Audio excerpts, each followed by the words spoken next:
So from 2014 to 2022, that was my time incarcerated. No, I was in there for armed robbery.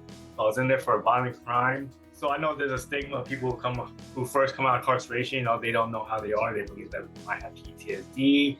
They believe that we might have a criminal mindset. They don't know how exactly we're gonna act.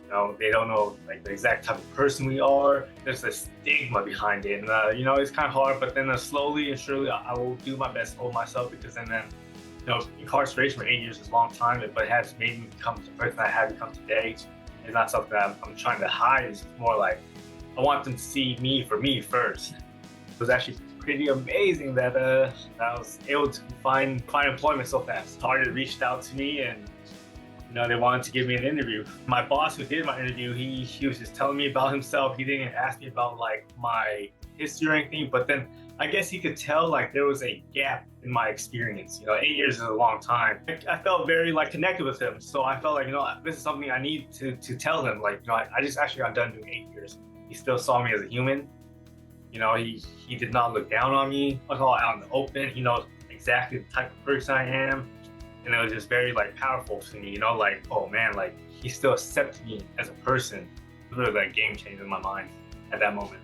So I work at Target. My job title is Target Security Specialist. Now my pay is $18.75 an hour. Actually, I am attending San Francisco State University, and my major is psychology. I plan to get my master's in industrial organization psychologist.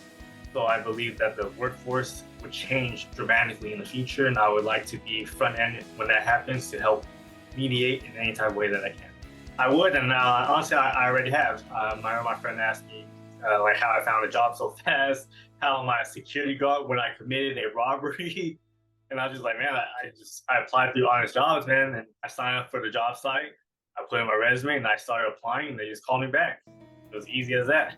Just don't give up. It's hard, being a felon, but we did what we did. It's not good to play the victim. Just, we made our best, and we got land in ourselves. We got to work a little bit harder. I made it harder for myself, nobody else.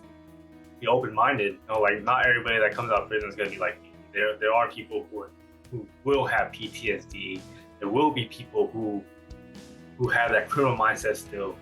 But you got to be able to see through all that and see that they are still trying to get changed. Like a lot of us come from dysfunctional families, a lot of us come from dysfunctional lives, a lot of us have done drugs. But just because we came out of prison doesn't mean that we're not willing to work hard though. There are people who don't go to prison, who have committed crimes, but have not gone through the criminal justice system. And just because they don't have a record, you'll still hire them. So like no matter what, you're hiring all different types of people, but it's just one person is smarter than another person is.